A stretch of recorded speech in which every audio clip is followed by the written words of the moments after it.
Hola, ¿cómo están? Mi nombre es el enfermero Giovanni.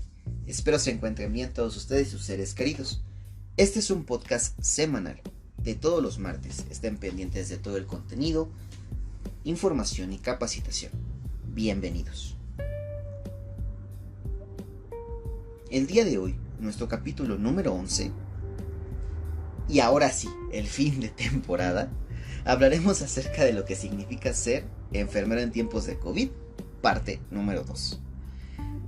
Para este episodio continuaremos con la invitada especial del capítulo anterior, mi mejor amiga Esmeralda López. Recordar, ella es enfermera, licenciada en enfermería, ¿sí? Y trabaja en el Instituto Nacional de Cardiología Ignacio Chávez, en la terapia intensiva cardiovascular, en el turno nocturno.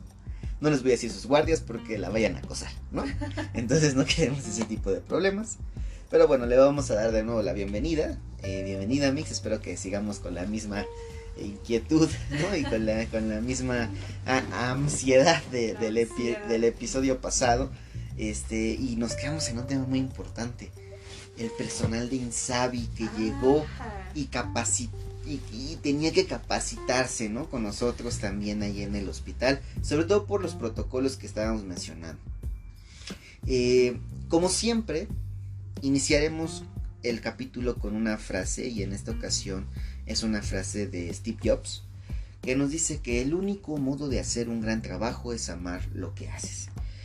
Y pues la verdad, uno como enfermero pudiera quejarse todo el tiempo de su guardia, que le fue mal, que estuvo pesado, que el trabajo, que no sé qué, pero no dejamos de hacerlo porque nos encanta hacer lo que hacemos. No, y definitivamente ¿no? Necesitas amarlo para poder querer regresar una y otra vez. Sí, definitivamente, ustedes no saben, no, los que son estudiantes no saben dónde se metieron. Huyan, esto no tiempo.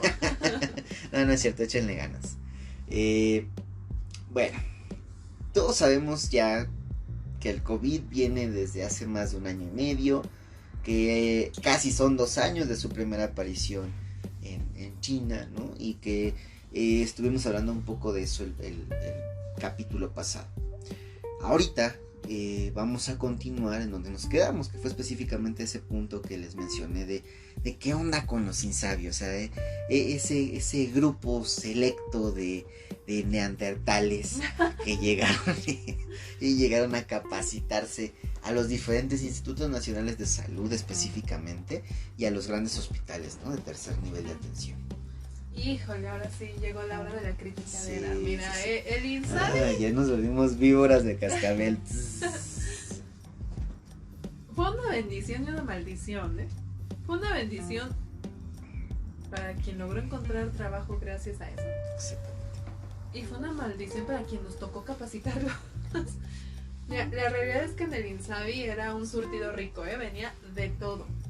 Venía desde el colega que se había salido de la privada buscando mejores oportunidades de trabajo, el pasante con pasantía trunca que te comentaba, el titulando que estaba haciendo como que ahí todo su proceso de titulación para obtener sus papeles, etc. El que sentía que tenía doctorado y no tenía ni la pasantía terminada, ¿no? También. El que le suspendieron sus clases del posgrado, que los terminaron antes porque ya no pudieron ir. Y que nos metieron todas las... Exacto, o sea, ajá. Hubo mucha gente. Sí, o sea, claro. Hubo gente preparada, gente no preparada, gente que interpreta mis ideas. Pero todos tenían algo en común: la ausencia de experiencia laboral. Porque desde la persona que llegó con el posgrado en lo que a ti se te antoje, muchas veces fueron compañeros que tenían que habían hecho el posgrado como derecho a titulación, cosa de la que yo estoy muy en desacuerdo, pero eso ya es otro tema. Y me metió un chingadazo ahí, o sea, sin dármelo, pero me lo metió. Ajá. Sí, o sea, y chingadazo.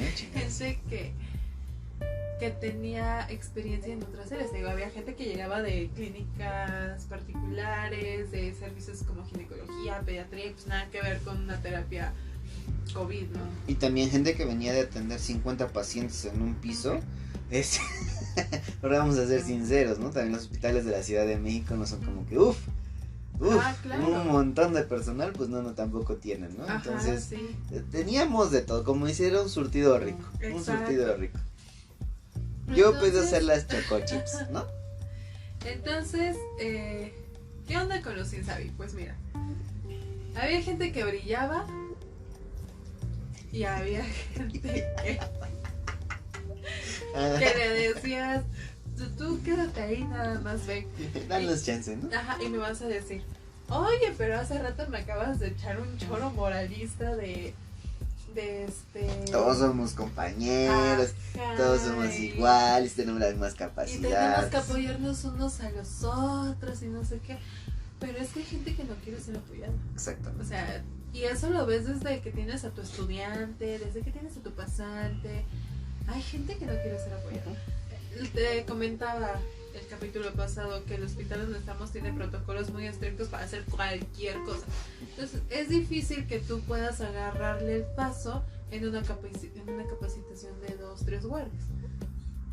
¿Cuál fue el problema con la pandemia? Que el tiempo nos ganó. Era, medio aprendes a hacerlo y hazlo, porque necesitamos gente, tenemos muchos pacientes, tenemos pocos enfermeros y no nos damos abasto. Lo que sepas hacer, a como lo sepas hacer, nos damos por bien servidos. ¿Qué pasó? Que de repente esa gente empezó a durar 3, 4, 5, 6 meses, ya llevan un año y vienen arrastrando deficiencias que no se detectaron desde un principio, pero como ya tienen mucho tiempo trabajando aquí, ya se sienten muy seguros, entonces ya no se sienten con la necesidad de capacitarse, de mejorar, caen en su zona de confort. Y ahora que el instituto ya es más mixto, que sí sigue teniendo sus pacientes COVID, pero ya está la población abarcada en su mayoría por pacientes cardiovasculares, se dan de topes contra la pared, porque no saben manejarlos. ¿Qué pasa? Que ahora cuando ya se quieren acercar a un compañero a que los ayude, es que ya llevas un año, es que ya llevas 6 meses, es que ¿qué estuviste haciendo en todo este tiempo? No hubo tiempo para capacitarlos. Y ahora que se tienen que enfrentar a otro tipo de pacientes, ellos ya no tienen el interés de capacitarse. Exactamente.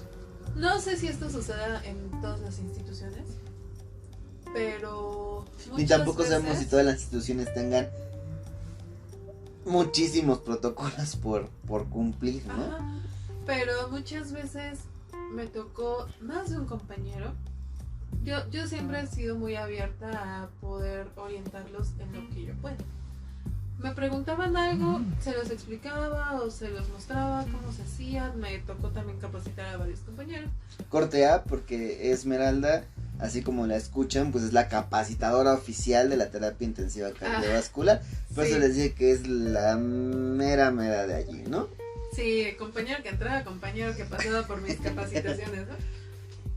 Entonces, le decías, bueno, ya te lo expliqué 1, 2, 3, 4 veces, y de repente yo entraba ya en un conflicto de, bueno, ¿quieres que te lo explique o quieres que te lo esté haciendo, no? O sea, también es de te das la mano y les agarras, te agarran el pie, Conozco ¿no? un par de nombres, ¿no? Un par de nombres. Entonces, dices, sí, es nuestra obligación hasta cierto punto ayudarle a los compañeros, pero también es la obligación del compañero que está siendo ayudado de ser responsable con las cosas que él sabe que tiene que mejorar, de ser responsable con la información que se le está dando, en el sentido de que no la entiendo, la voy a estudiar o la voy a preguntar y la voy a preguntar hasta que la entienda, pero yo voy a poner de mi parte para poderla entender. No es así como de repente, ay, Esmeralda, tengo que, no sé, tomar un hemocultivo, pero nunca lo he hecho. Ah, nunca lo has hecho. Está bien, yo te voy a explicar cómo hacerlo. Ese es mi compromiso como tu compañera de trabajo, explicarte cómo hacerlo, mostrarte el procedimiento, aclararte las dudas que tengas durante él. Pero tu responsabilidad es poner atención, es anotarlo, es estudiarlo, es leerlo en el manual, lo que sea. Para que a la siguiente guardia no llegues y me digas, ay, Esmeralda, tengo que sacar un hemocultivo. ¿Cómo era? sino que llegas y me digas, oye, tengo que sacar un hemocultivo, yo me acuerdo que ya tenía esto, esto y esto y esto, pero ¿crees que me falta algo más? O sea, hay mucha diferencia de interés en esos escenarios, porque tampoco estoy diciendo que a la primera se tenga que aprender conocer todo, ¿no? Claro, no se puede. Pero nosotros tenemos responsabilidad de apoyar y de enseñar a nuestros colegas, sí. Pero nuestros colegas que tienen esas áreas de oportunidad tienen la responsabilidad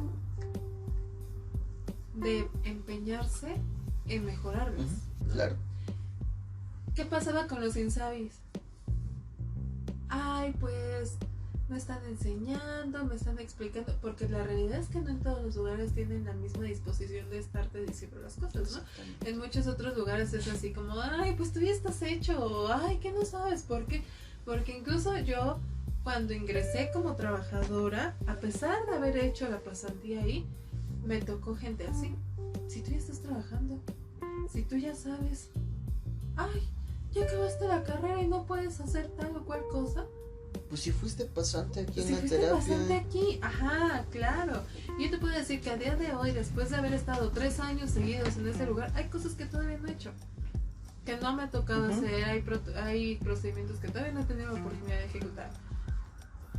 Y la experiencia es muy importante, pero el cómo tú usas esa experiencia lo es aún más.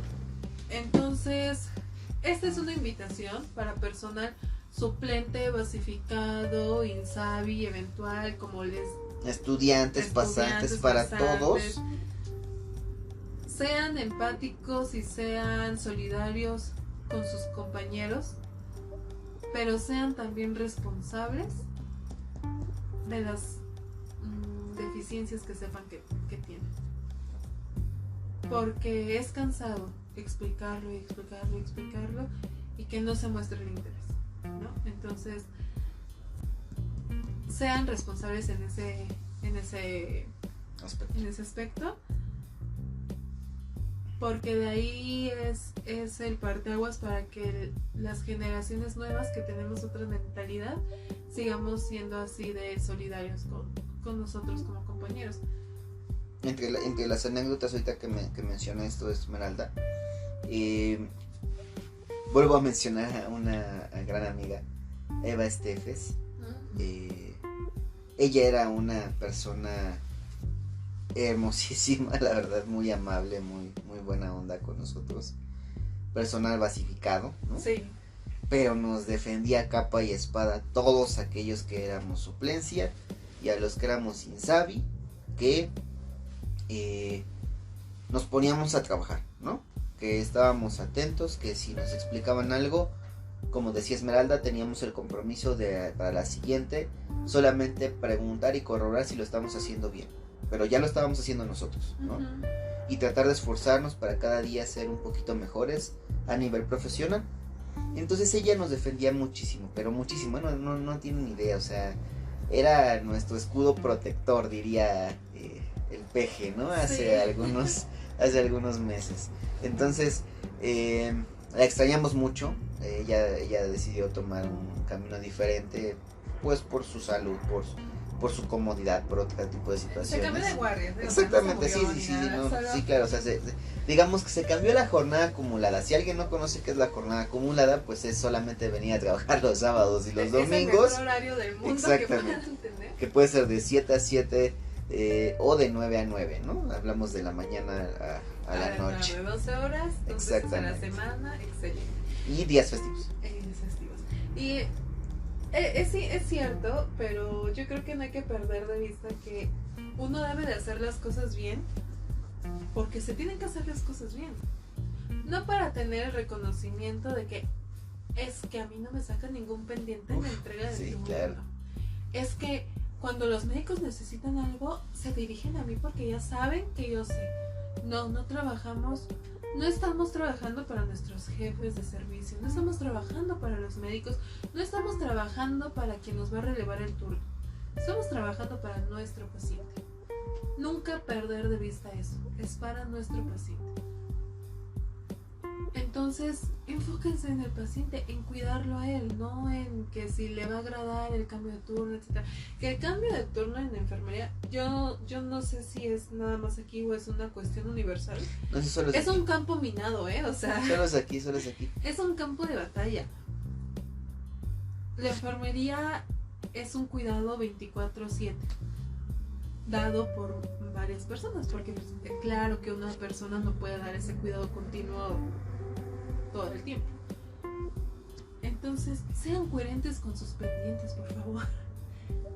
Yo sé que es muy complicado porque en este mundo hay de todo. Hay gente que da el plus en su trabajo y hay gente que le vale, se enconcha y no da, pero ni el 50%, ¿no? También conocemos varios. Exacto. Sí. La guardia de los sábados, ¿no? Eso Para algún hacer día exactamente. llegar a cambiar lo veo muy complicado. Eso lo dije yo, no Esmeralda. Lo veo muy complicado, pero si nos están escuchando estudiantes, pasantes, gente que todavía se puede salvar, sean más nobles con sus compañeros, con sus colegas, y también sean responsables con esa nobleza. No se aprovechen de eso, porque se van a hacer el ambiente laboral un infierno. Sí, literalmente. Entonces, pues así como lo menciona Esmeralda, es importante que puedan entender este aspecto, ¿no? Nosotros somos un equipo y más que un equipo somos un grupo colaborativo, ¿no? En función de educación, el equipo es muy importante, pero un grupo colaborativo es mucho más importante. Saber que tienes a alguien que confía en ti, en tus conocimientos, en tus habilidades, y que tú tengas a alguien que confíes de la misma forma es muy muy importante para poder atender a un paciente. Bueno, pues creo que en general, ¿no? Digo, ahorita nos estamos enfocando mucho en nuestros compañeros Insabi por la situación en la que estamos viviendo. De hecho, incluso pues tú y yo nos volvimos Insabi en algún momento de nuestras vidas por diferentes cuestiones laborales, Sí, ¿no? maldita sea. Bastante complicado, pero bueno, nos referimos más a gente que era externa completamente al instituto, que nunca había estado allí, que no conocía de cierta forma los protocolos y que le costó un poquito más de trabajo, ¿no? Uh-huh. Hablamos también del personal que ya está allí, ¿no? Que tiene mucho tiempo y que aún así sigue con actitudes que no son las adecuadas. Y esperemos que en un futuro pues todas las nuevas generaciones podamos tener ese cambio de chip, ¿no? La amiga que les he mencionado muchas veces nos decía eso, es que ustedes tienen un cambio de chip importantísimo. O sea, si necesitan ayudarse, se ayudan. Si necesitan apoyarse, se apoya. Si necesitan que le expliques algo, le explicas. Si está atrasado, vas y tratas de ayudarle para que salga también temprano, ¿no? O sea, tratamos de siempre trabajar la mayor parte del tiempo en equipo, ¿sí? O de hacer un trabajo colaborativo, como les mencionaba, ¿no? Es decir, nos ayudamos mutuamente en lo que vayamos necesitando cada uno de nosotros, y creo que eso es importante. El Insabi lamentablemente llegó y no para quedarse, ¿no? Uh-huh. Y positivamente llegó gente que en un futuro cercano pues también va a encontrar un buen trabajo, porque también, así como hablamos de lo negativo, pues también hay gente que se puso las pilas, que trabajó, que se trató de acoplar lo mejor posible y que va a tener un lugar, ¿no? Sí, probablemente que con su trabajo demostró instituto. ser merecedor de un reconocimiento laboral, y eso se ve reflejado en sus renovaciones de contrato. Es cierto que nosotros nos dirigimos al Insabi, pero son situaciones que se presentan en cualquier modalidad de contratación. Digo, el Insabi es algo nuevo, nos vino a ayudar mucho a todos, porque gente que no hubiera podido tener la oportunidad de adquirir experiencia laboral, la está adquiriendo, ¿no? Aquí hay un debate ya muy turbio de si es a expensas del bienestar o no del paciente, etcétera, el cual no me gustaría tocar en este momento, pero al menos, ni lo vamos a ni lo tocar, vamos a voy a tocar. decir.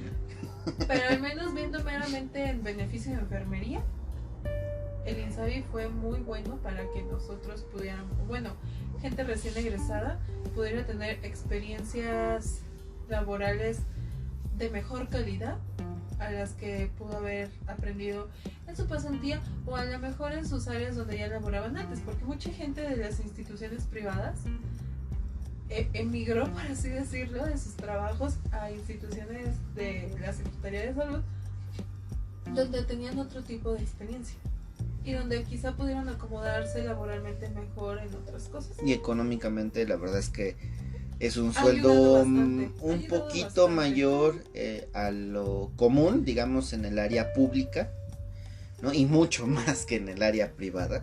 Sí. Entonces la verdad es que es algo que también fue muy bueno en muchos aspectos para todos nosotros que estamos relacionados con el INSABI en este caso. Claro, es complicado pensar que alguien que no tenía sus papeles liberados de título y cédula, que alguien que no tenía ni siquiera la carta de servicio social liberada, pudiera estar laborando con un sueldo cómodo o un sueldo considerablemente bueno en lugares como institutos de tercer nivel, ¿no?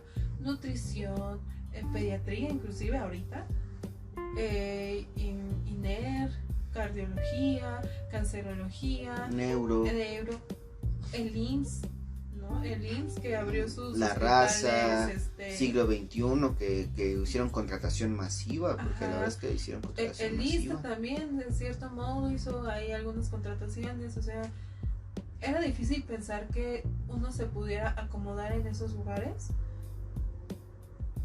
y gracias al INSABI fue posible. Entonces yo lanzo este consejo, quien lo quiera tomar, bienvenido. No desaprovechen las oportunidades laborales. Quizá no se vayan a quedar ahí siempre, quizá sí, no lo sabemos, pero de verdad ganen experiencia laboral, porque se están haciendo un favor a ustedes mismos. Si ustedes ganan experiencia laboral, más adelante, el lugar donde vayan a terminar ejerciendo de planta, ustedes ya van a saber qué y cómo, qué hacer, cómo hacerlo, se van a ahorrar problemas, se van a aligerar el trabajo y se van a hacer más llevadero el ejercicio de la profesión. Sí. Nunca desaprovechen sus oportunidades. Sí, esto que mencionas, Miranda, es muy importante. Nosotros como enfermeros, y creo que en cualquier profesión, tenemos que ser dispensables, no indispensables, solamente dispensables. ¿Y a qué me refiero con esto? A que si a mí me toca el servicio de urgencias, tengo que cumplir con los requisitos básicos para estar en el servicio de urgencias. ¿Y a qué me refiero con requisitos básicos? El conocimiento de un área de choque, ¿no? El conocimiento de un área de triage. Y si estoy en el servicio de terapia intensiva, tengo que conocer la ventilación mecánica, por ejemplo, la valoración de un paciente crítico, de un paciente en estado de choque, los diferentes tipos de choque, ¿no? Porque a lo mejor es un choque distributivo y este es un choque obstructivo, y debemos saber qué y cuáles son los tipos de choques que se dividen en esas dos clasificaciones. Y entonces poderle dar la atención necesaria a un paciente de acuerdo a lo que requiere. Claro. Entonces, un enfermero debe ser dispensable, es decir, debe de tener diferentes cualidades y habilidades para donde lo pongan pueda cumplir con esas características. Como les dije, va a haber diferentes situaciones. Quien esté más enfocado en salud pública, pues obviamente a mí me llevan a salud pública y me dan 3 vueltas. Claro, sí. Porque yo ya no estoy acostumbrado desde hace mucho tiempo a estar en salud pública. Entonces, ahora me dan 3 vueltas, pero me llevan a una terapia intensiva o una unidad coronaria. Y entonces dices, no, 3 vueltas no me dan. O sea, a lo mejor me dan una, ¿no? Por su experiencia, por su habilidad, etcétera, etcétera, pero no me dan 3 vueltas. Entonces, eso sí es importante. Que podamos hacer la experiencia, que podamos crear nuevas experiencias en lo laboral, con nuestros propios compañeros, con nuestros pacientes, que nos aventemos. ¿Y a qué me refiero con esto? Que tengamos la decisión de hacer procedimientos que no hemos hecho. Ok, no lo he hecho, pero quiero aprender. Anímate, hazlo, no pasa nada. O sea, obviamente con una supervisión, ¿no? Y con tus bases teóricas y fundamentadas. Exactamente. Algo que creo que nos debería de quedar muy claro a todos: la experiencia se impone. La experiencia se impone. Siempre. No va a existir materia, libro, curso, clase, video, TikTok, meme, nada. Podcast. que iguale a la experiencia.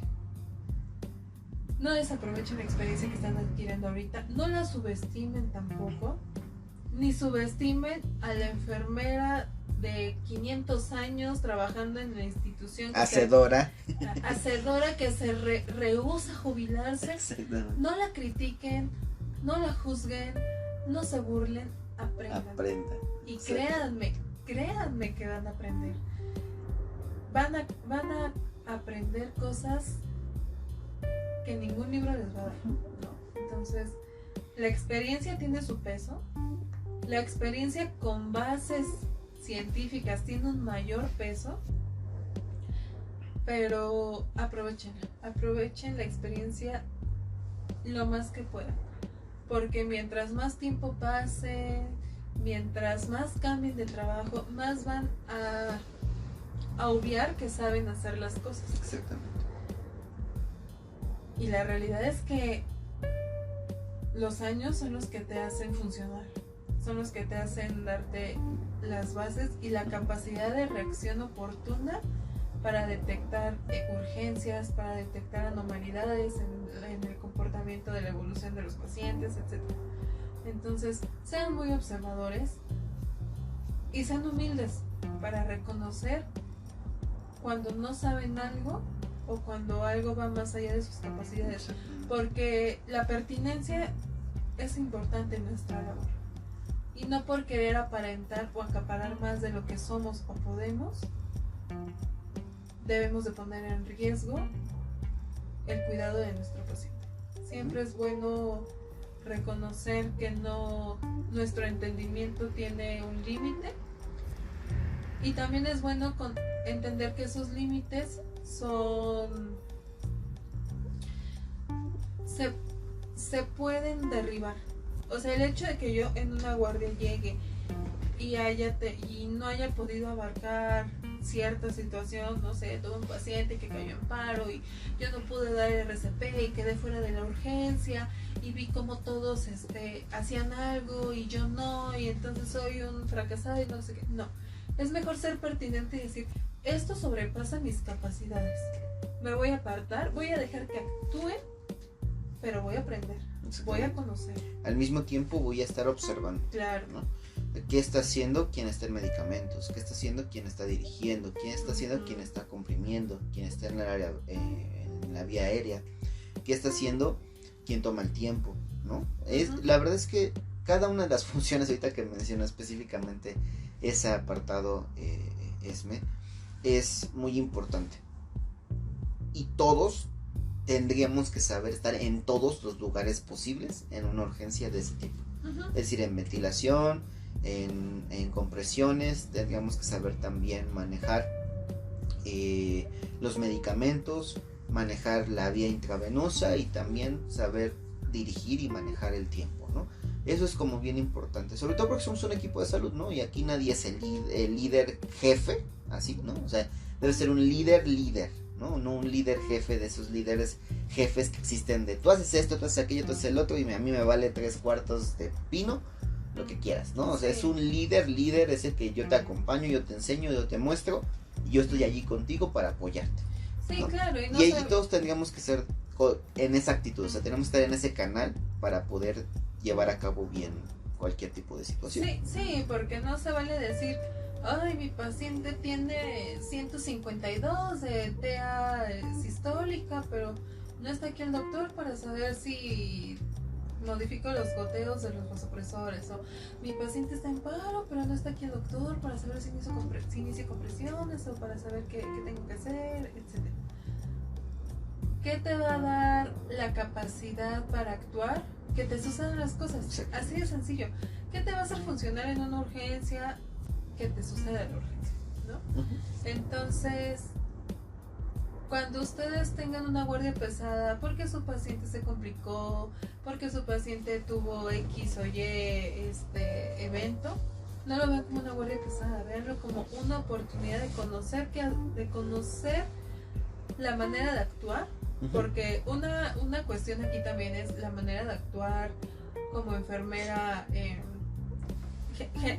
una forma general, y la manera de actuar ante ciertas situaciones institucional. Cada institución tiene sus protocolos y es importante conocerlos, porque quizá tú puedes sacar al paciente de la urgencia que sea que haya presentado, pero si no está hecho con los protocolos de la institución en la que trabajan, a los ojos de su institución no va a ser un accionar óptimo, ¿no? Entonces, como enfermeros tenemos que abarcar demasiadas cosas.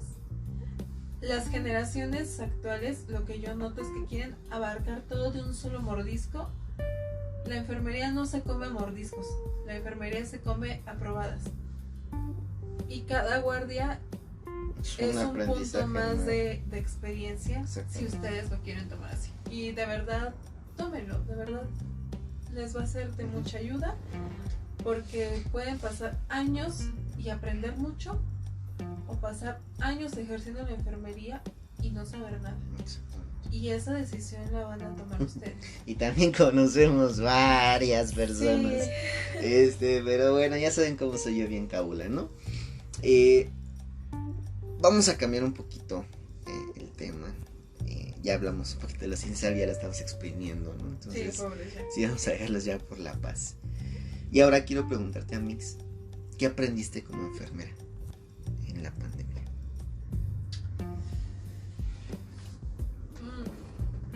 Aprendí, yo no sé si me alcance la vida para explicar lo que aprendí. Yo creo que la pandemia nos dejó muchas cosas profesionalmente, pero creo que personalmente fue... Esa es otra pregunta, pero pues te pregunto primero como enfermera, luego ya te pregunto como Esmeralda, el ente paranormal atrás de la enfermera, ¿no? Como enfermera, ¿qué aprendí? Enfermería vale y vale mucho. Enfermería es importante y es el cimiento de la atención al paciente. Y enfermería es noble, porque cuando la pandemia inició, todos estábamos en el mismo canal, el miedo. Ese era nuestro vehículo, el miedo. Y la compañera con la que siempre te hacías ojos y te torcía la boca, etcétera, de repente la encontrabas adentro del área de COVID ayudándote a intubar, ayudándote a pronar, ayudándote a pasar medicamentos, a iniciar infusiones. La pandemia, hubo un tiempo en el que sacó... También la conozco. Sí, continúa. La pandemia hubo un tiempo en el que sacó lo mejor de nosotros como colegas. Se olvidaron las rivalidades. Y esto lo estoy hablando en mi experiencia, porque yo estoy segura que hubo lugares donde las rivalidades se agudizaron más, ¿no? Sí, claro. Pero en mi experiencia es así. Y de repente nos encontrábamos todos ayudándonos y ayudando al paciente. Y no existía el no es mi paciente, el a mí no me toca, etcétera. El lugar donde trabajo tiene una cuestión muy curiosa con el cambio de turno de mañana, bueno, de la entrega de turno de la noche a la mañana. Es un campo de guerra eso. Las de la mañana son unas demonios. Ajá. Y de repente eso desapareció. Se dejaron de molestar por cosas como la fecha de tu llave de 3 días o cosas así. Y de repente existió el maravilloso, no te preocupes, yo me encargo, no te preocupes, yo lo veo, yo lo hago, es turno continuo, ya vete, descansa. Y hubo como un tratado de paz, no dicho. Que incluso, por ahí todavía medio se maneja. Sí, medio está a veces. Entre nosotros como turno y entre el turno al que le entregamos. Entonces, ¿qué me dejó la pandemia como enfermera? Hay esperanza. Hay esperanza de poder crear ese compañerismo y esa solidaridad entre colegas. Y que enfermería es enorme. Y va a ser tan enorme como sus profesionales quieren que sea. Exactamente. Sí, creo que esto que mencionas es muy importante. Enfermería puede llegar hasta donde enfermería quiera llegar. Claro, sí. Y enfermería no solamente son las grandes autoridades o los más reconocidos. Porque si bien sabemos que en todos los ámbitos quienes son los más reconocidos y las grandes autoridades y demás, pues nunca están con los pacientes o con los clientes o con quien sea, ¿no? Están como en un nivel que no conocen la realidad, ¿no? O sea, no exactamente, no conocen la realidad, están en sus cosas ideales, ¿no? Sí. Y cuando están en la realidad es totalmente diferente. Entonces, nosotros que estamos en la realidad, todos los que somos operativos, podemos dar ese cambio, ¿no? Como bien inicié el podcast el día de hoy con esta frase de Steve Jobs, ¿no? El único modo de hacer un gran trabajo es amar lo que haces.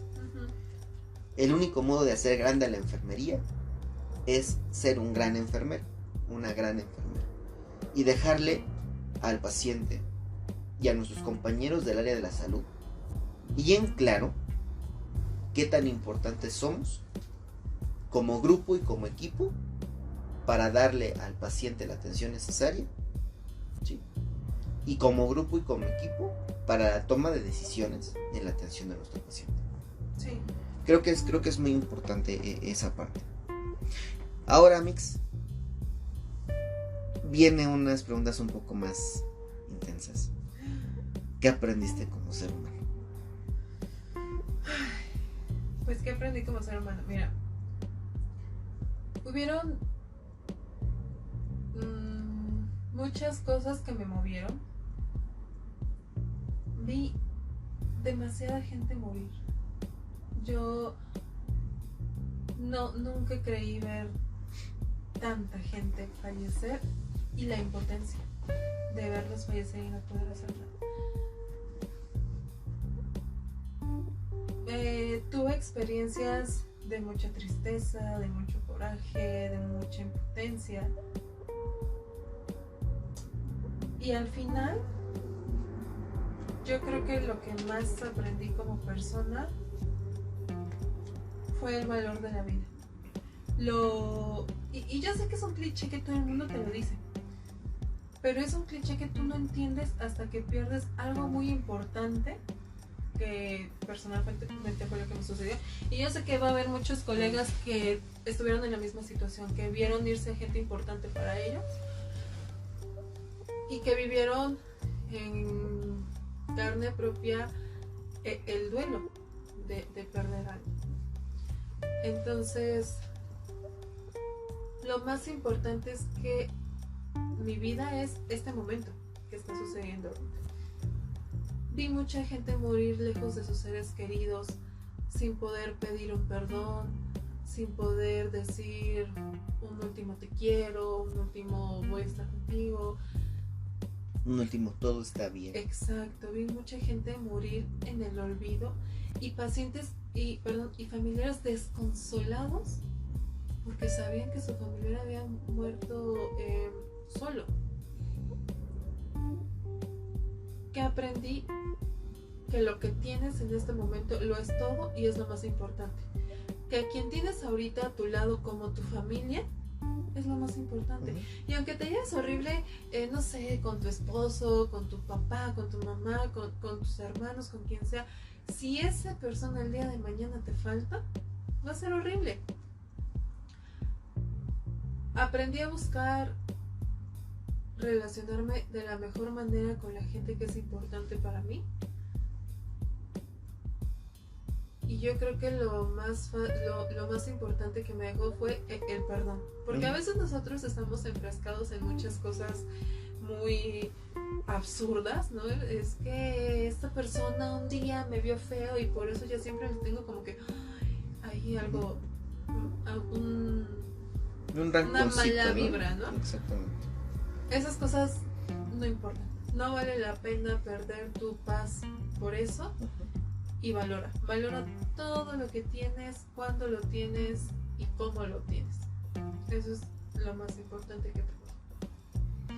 Sí, pues yo conozco muchas situaciones, ya cuestiones mucho más personales de lo que pasó y lo que viviste y todo lo que pasaste y demás, y es difícil, ¿no? También por eso quería preguntarte eso, ¿qué aprendiste como ser humano?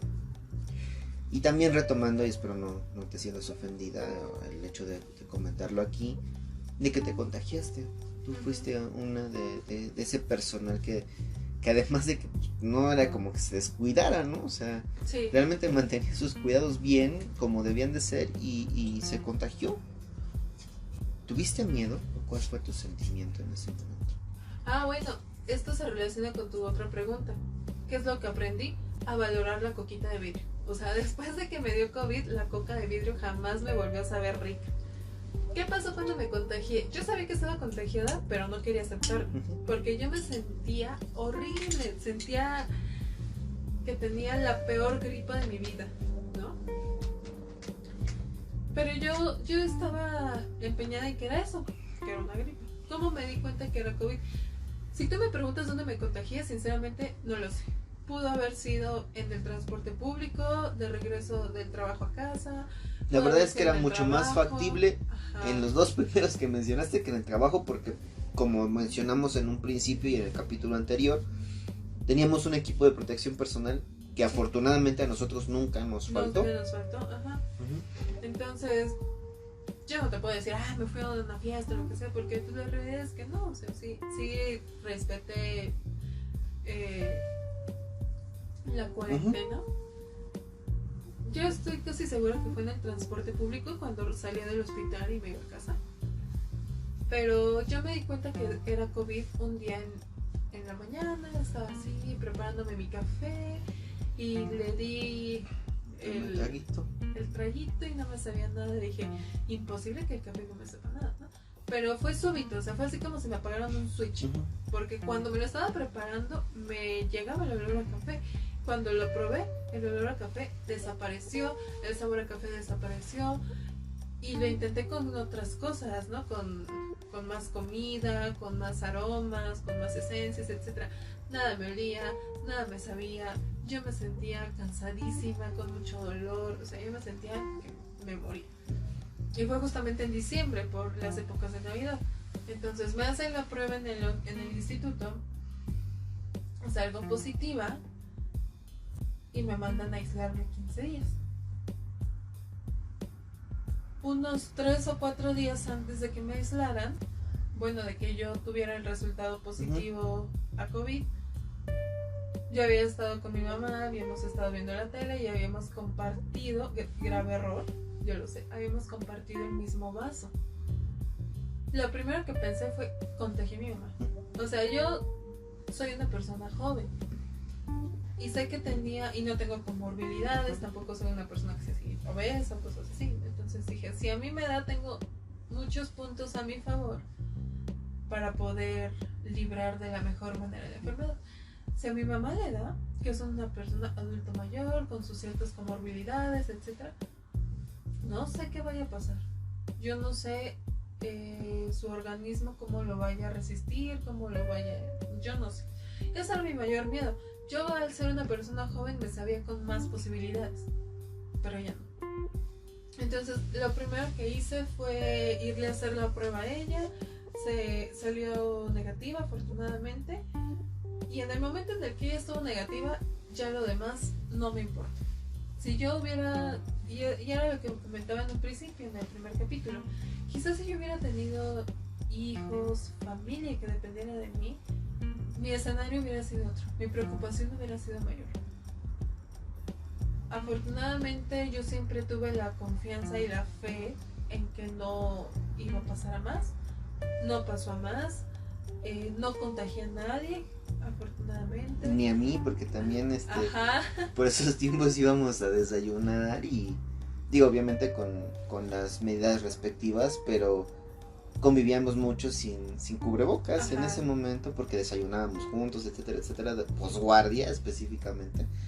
Y la verdad es que tampoco, yo nunca tuve ningún signo, síntoma, y cuando ella me dice, ¿ves que es que salí positiva? Yo dije, pues yo me voy a hacer una prueba, ¿no? Para descartar, claro. Sí. Y no, afortunadamente yo salí negativo también. Y es cuando dices, bueno, ¿qué onda? ¿Por qué ella? Y yo lo puedo decir, o sea, yo soy una persona que tiene obesidad, ¿no? Entonces yo tengo muchos más factores de riesgo que esme propiamente para que se pudiera contagiar. Entonces yo dije, ¿por qué yo no me contagié? Uh-huh. Y es cuando vas entendiendo que no siempre todos los factores de riesgo influyen o no influyen, sino a lo mejor igual incluso tu estado de ánimo, el momento en el que te encuentras en ese momento. Que estás sometido, exactamente, etcétera. todo eso es muy importante. Sí, entonces cuando yo me enteré que estaba contagiada, sentí miedo por mi mamá, que pues, es la persona con la que convivo. Y cuando supe que ella Saludos, estaba... doña Irma. Y cuando supe que ella estaba negativa, sentí agradecimiento y sentí alivio porque sabía, yo creo que en el fondo tú presientes, no sé, pero sabía que a mí no me iba a suceder nada. Sí, ya estaba contagiada, sí, ya va a ser casi un año que me contagié y todavía no recupero al 100% el olfato y el gusto, pero estoy aquí y estoy bien, ¿no? Entonces, fue muchas cosas, miedo, alivio, todo. Muy bien, amigos.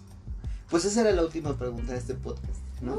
Se fue desde como lo más básico hasta un poquito más personal, ¿no? Sí. Las últimas ya fueron más difíciles, pero era como la intención de que conocieran un poquito a la enfermera, a la crítica en la enfermería y también a la persona, al ente sobrenatural que está atrás de esa enfermera, ¿no?